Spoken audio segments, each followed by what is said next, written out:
Olá pessoal, tudo bem? Estamos aqui para a nossa segunda aula de bufonaria e nessa aula a gente vai falar um pouco mais sobre as características do bufão.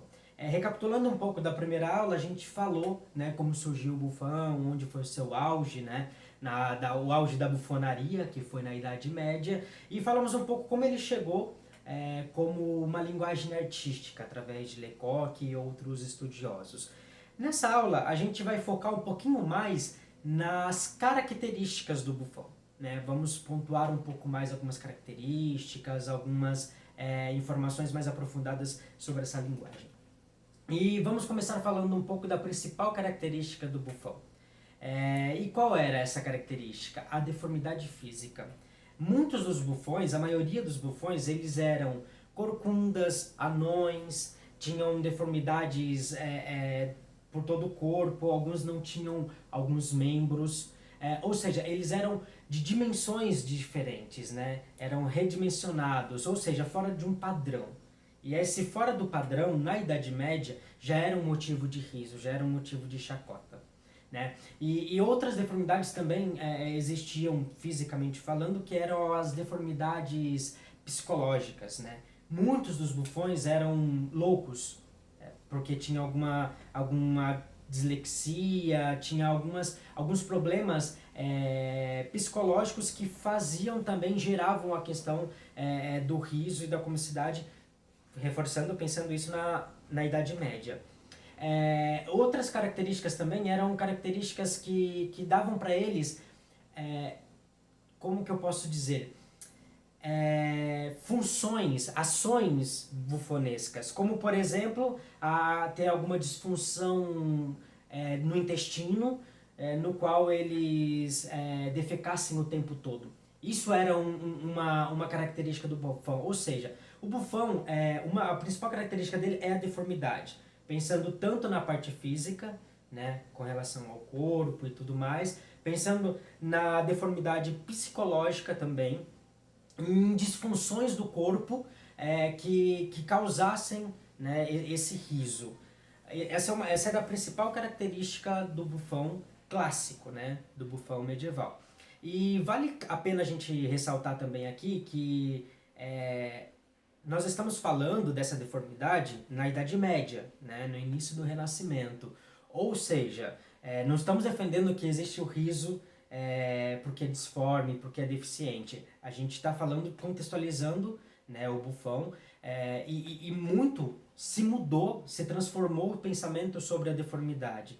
A gente também pode até ressaltar que essa deformidade, a questão da deficiência física, mental, ela teve mudanças, muitas mudanças durante os períodos. Houve épocas em que a deformidade era considerada algo divino. Pessoas que eram disformes eram consideradas pessoas com poderes, pessoas iluminadas. Como exemplo, os cegos na Grécia Antiga, que eram sábios, eram oráculos, previam o futuro. Então a gente está contextualizando isso, então vale a pena ressaltar isso e a gente vai explicando também como a gente desenvolve, pesquisa essa questão da deformidade hoje, né? Através de exercícios cênicos e tudo mais. Uma outra característica muito interessante também do bufão é que ele se aproximava muito do animalesco. O bufão ele era muito próximo ao animalesco. Ele não tinha pudor nenhum, era sexual, não tinha essa questão, né, dos pudores que eram colocados para a sociedade. Ele era escatológico, ele peidava, cagava, vomitava, comia como um ogro, não tinha pudor. Essa é uma coisa muito interessante também da gente ressaltar. Mas todas essas características não adiantava de nada para um bufão se ele não fosse sagaz. A principal ferramenta de jogo do bufão, porque um bufão ele não precisava só ter uma deformidade, ele também precisava saber jogar. Né? E a principal ferramenta de jogo dele era a paródia. Ou seja, ele imitava o clero da época, ele imitava os subordinados do rei, e tudo isso gerava o riso, e ele imitava o próprio rei. Isso é uma coisa muito importante de ressaltar. Ou seja, o bufão ele sempre estava jogando com essa ferramenta da paródia, da crítica. Como eu disse no vídeo anterior, o bufão ele era o único que podia falar a verdade ao rei. Era o único que tinha essa potência de falar a verdade ao rei. Ou seja, então ele usava essa ferramenta para gerar o riso, para ser cômico. Mas também vale ressaltar que era um jogo muito perigoso, o jogo do bufão. Porque ele tinha que entender claramente onde era o seu limite. Porque ele sempre ele estava jogando o tempo todo com a vida. Ou seja, se ele falhasse, ele perdia a própria vida. O rei mandava decapitá-lo. Ou seja, então isso é uma questão vale ressaltar também que essa era uma profissão séria, era uma profissão de risco, né? Mas também, conforme o tempo foi passando, foi se tornando uma profissão que era rentável, porque os bufões começaram, como eu disse também no vídeo anterior, a ser conselheiros do rei.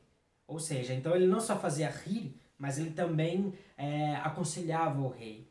Um dos bufões mais clássicos, né, mais conhecidos e famosos, foi o Tibilo, que é um bufão que foi o bufão do rei Luís VI e do Francisco I. Ele foi um dos bufões mais famosos e era, né, a gente pode observar aqui a questão da deformidade dele. Eu trouxe aqui também mais algumas outras imagens de bufões que foram pintados na Idade Média, que demonstram um pouco de como era essa característica dos bufões. É muito bacana a gente observar essas imagens e observando essas deformidades, né, do bufão. Um dado também muito interessante é com relação a algumas coisas que as pessoas faziam. Como os bufões foram ganhando notoriedade, algumas famílias começaram a deformar os seus filhos.